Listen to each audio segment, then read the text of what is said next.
Hey sports fans, Coach Nick here, and welcome to our weekly coverage of the Basketball Champions League.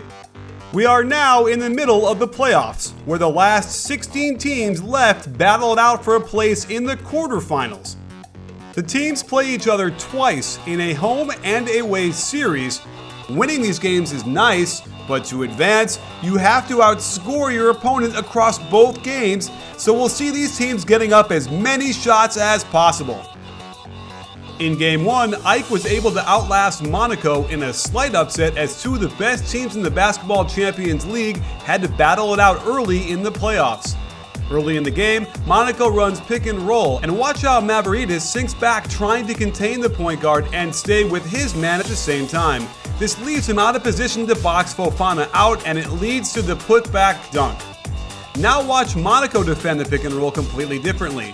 Davies decides to hedge high and force the guard out towards the sideline. This leaves Alanu wide open rolling to the hoop, but watch Davies' incredible hustle to sprint back into the play and get this amazing block. Blocking this without fouling is extremely difficult, and he pulled it off with ease.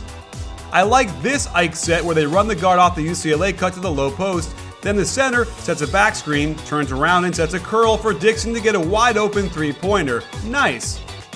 Monaco's defense kept them ahead for a lot of this game, as this block turns into a nice fast break finish for Boast, who then gets the steal, pushes the ball up, and the short passing game gets them another transition layup and a 7-point lead. AEK defends this pick and roll with a hard hedge into a trap.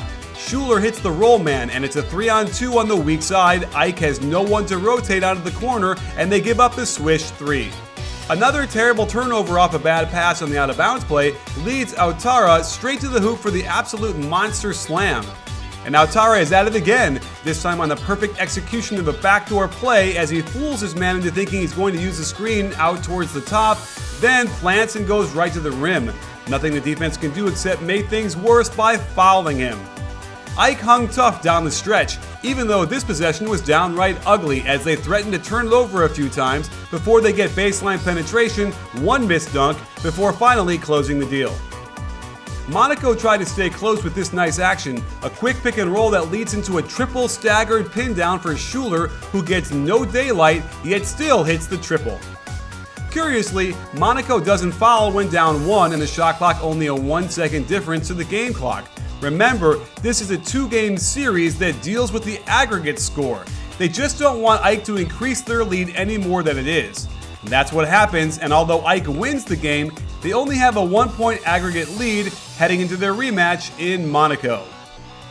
Early on, Monaco gets Schuler making a shuffle cut, then around a pin down on the right side. This didn't do much to get him open, but it doesn't matter as he connects on the 3 for the and 1. Michael Dixon battles back out of the pick and roll, splitting it and rising up off both feet to drop the floater in perfectly. Remember, the aggregate score wins the series, and Monaco is up 4 at this point. AEK cuts that lead by running pick and roll. Watch how the weak side bumps down on the roll man, leaving a sliver of daylight to fire a pass and knock down a big 3-point shot. Turnovers really hurt AEK in Game 1, and they did a much better job taking care of the ball in Game 2, but this one was a doozy, allowing the run out and tip dunk when no one sprinted back fast enough to grab the rebound. AEK tried to go down low to the center, and Monaco's defense got a little too excited on the help. It comes way too early, leaving an opening for a beauty of a pass and a very strong finish. Monaco ran a simple pin down for Boast, who reads the defense and finds the open spot on the wing. Not a bad contest on the switch, but he gets it off and it goes splash. Monaco gets caught doing the big no-no, helping one pass away off the shooter in the corner. Notice how Monaco had the big man in position, no need for Gladiator to come over that far, and splash an open corner 3. But AEK couldn't keep the game close enough, as time and again, Monaco would hit a big shot to extend their lead and keep it over 10 points. AEK knew it wasn't their night when a scramble for the loose ball leads to a crazy acrobatic reverse shot like this one. With an 11-point aggregate lead, Monaco tries to get a stop, but the ball gets tipped for a 3 and they're only down 7 in the aggregate. But Monaco ends any threat with this gorgeous tip dunk off the missed free throw, allowing Monaco to advance past AEK and into the quarterfinals. Stay tuned next week as we'll break down even more highlights from some of the most exciting basketball Europe has to offer. The Basketball Champions League.